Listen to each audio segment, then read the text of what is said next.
Before I moved here, I visited Thailand several times as a tourist, but I never did do the tourist thing. I just went to pubs and bars, got drunk, and occasionally went to MBK to go shopping. Not long after that, I moved here and launched myself straight into the nightlife scene as a DJ, occasionally taught English and starred in a TV commercial, which I will admit was a lot of fun.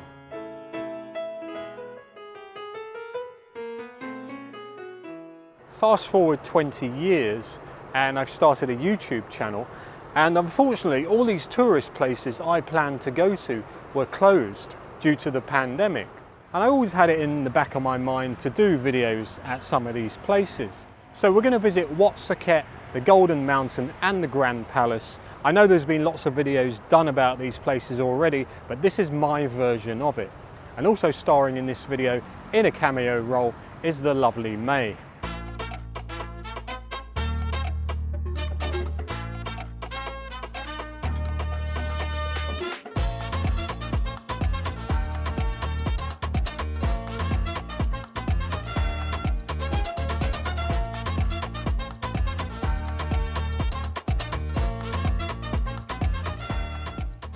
So what's the best way to get to the Golden Mount from the SkyTrain? Ratchathewi BTS station. Walk down the road, you've got the Klong San Seb Canal boat service. Takes about 10 minutes to get to Phra Pier. It's a lovely little trip. You get to see life along the canal. And if you're really lucky, you might get a mouthful of canal water as another boat goes past.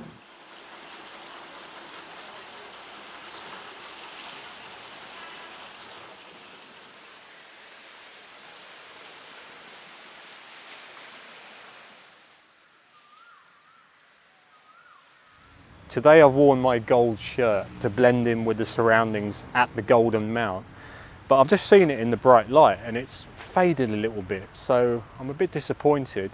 And there's a moral to this story, that is, don't wash your clothes at 60 degrees. Anyway, the Golden Mount is just up here on the left.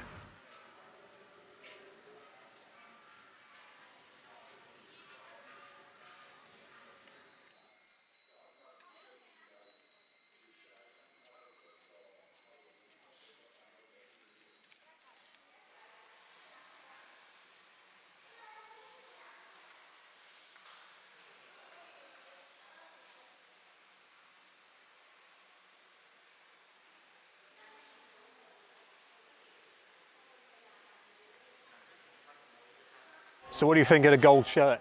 I think it fits in with the surroundings, that's for sure. This is the Golden Mountain, also known as Phra Khao Thong, and it's an artificial hill that sits in the grounds of Wat Saket, a temple that dates back to the Ayutthaya era. Construction on the mountain began in the mid-19th century during the reign of King Rama III, but it collapsed due to the soggy soil they were trying to build it on. Construction resumed during the reign of King Rama IV, and it was finally completed during the reign of King Rama V. There are 344 steps up to the top, so take your time. It will cost you 100 baht to get in, but the views from up there are definitely worth it.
The temple was established during the Ayutthaya era, and back then it was called Wat Saket.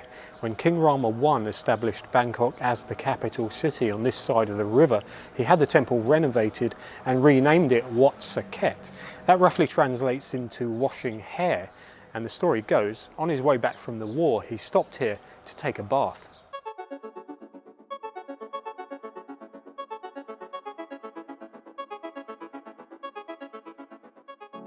So in the early days, when Bangkok had just been established, Wat Saket was actually outside the city moat, and cremations were banned within the city. So this was the nearest place where you could have a cremation held. During the cholera epidemic in the mid-19th century, so many people were dying that they couldn't cremate the bodies fast enough, and they had piles of bodies literally all around here. There were vultures feasting on the dead bodies, and that's where the legend comes from, the vultures of Wat Saket.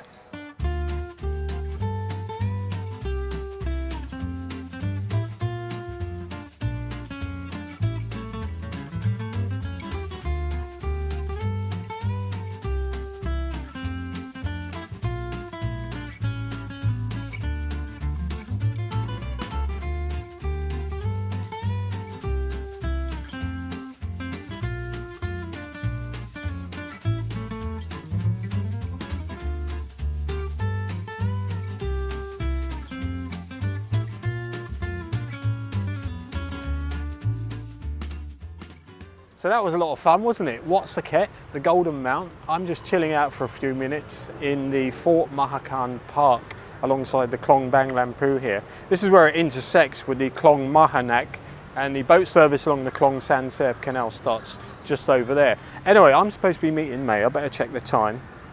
Oh shit, I'm actually late. I got 3 messages. Where are you? Why are you always bloody late? Okay, I better call her. Darling, sorry I'm late. Okay. I tell you what, start without me. Give a quick overview of the Grand Palace. I'm going to jump on a bike and I will see you there in 5 minutes, okay? Yes, all right. See you soon. I think I've got away with that one. I've got to find a bike now.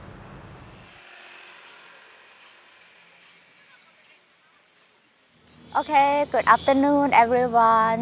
สวัสดีค่ะ Welcome to Bangkok Pet Channel, the channel that focuses on history and cats.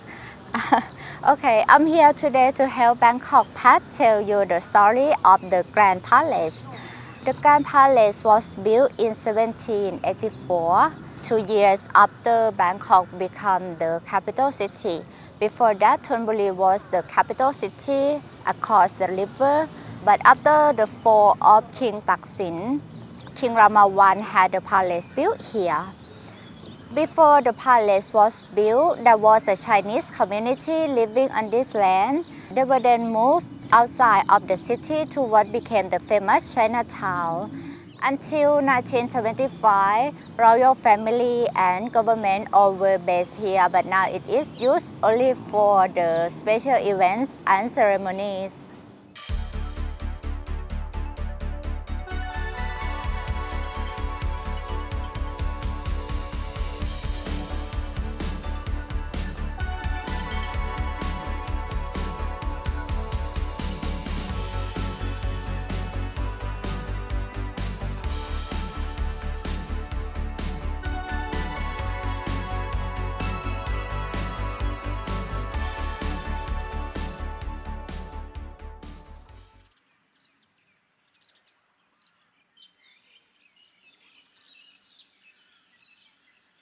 I'm pretty sure I'm in the spot where May said she was going to be, but she's nowhere to be seen. The problem is we were supposed to go in the Grand Palace together and film it, but it's going to be closing soon. And that's actually true. It will close in about 30 minutes. Some bloke never just came up and told me that.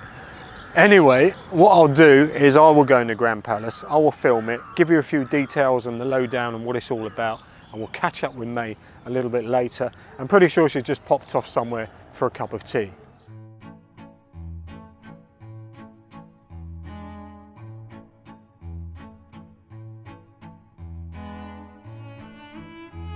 Before I did any research on the Grand Palace, I, like many other people, assumed that it was all about one building, a palace, and this is understandable, but it is in fact a whole complex of different structures and buildings in a walled compound which is defended by 17 forts and 12 different gates.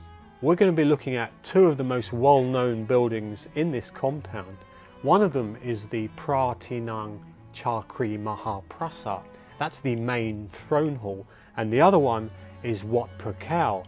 This is the temple of the Emerald Buddha.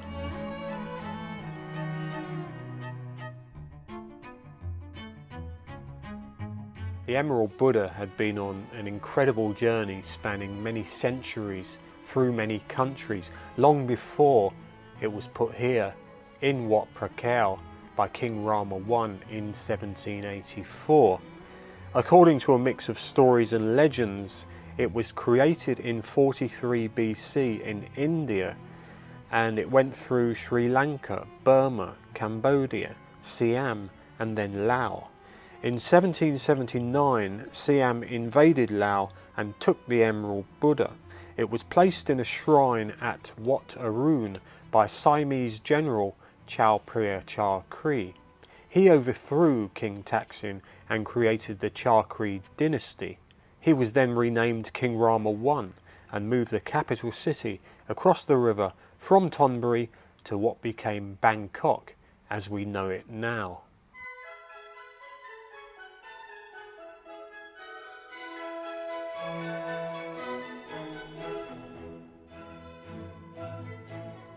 So this is the building that everyone recognises as the Grand Palace, and it's definitely the grandest of them all. It's the Chakri Maha Prasat throne hall. The royal residences here were lived in by Kings Rama I to Rama V, and it was King Rama V who made extensive renovations, adding the main facade here, which was designed by British architects John Clunich and Henry C. Rose. This was opened in time for the centenary of the Chakri Dynasty in 1882. As May explained earlier on, from 1925 onwards, the government and the royal family were no longer exclusively based here, and nowadays it is used mostly for special events and royal occasions.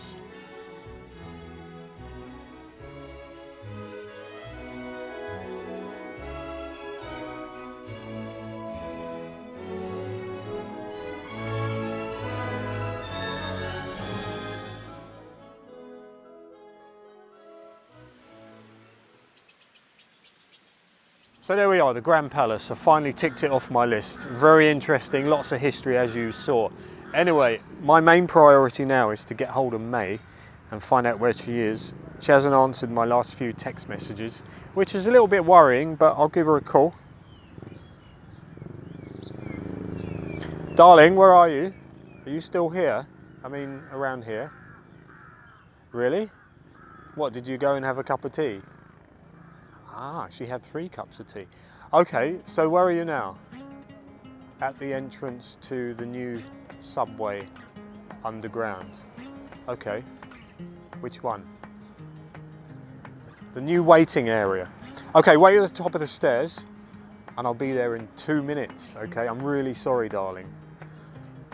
Once again, I think I've just about got away with that.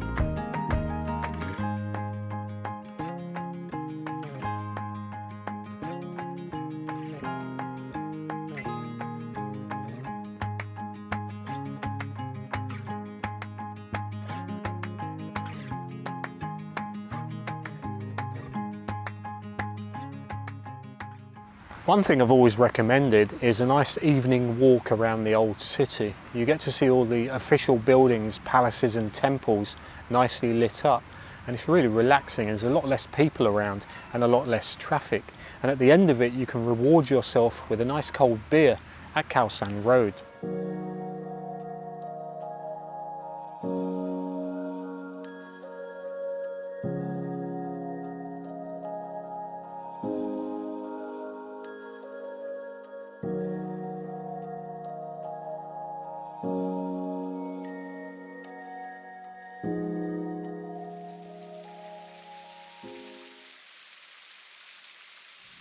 Well, this is where my evening and this video ends here in Saranrom Palace Park. Please subscribe if you haven't already done so. Like, share, leave a comment. If you want to support me and support the channel, you can buy me a coffee using the link on the screen or in the description below, where there's also links to Ko-fi and PayPal. That just leaves me to say thanks very much for watching, and I'll see you soon.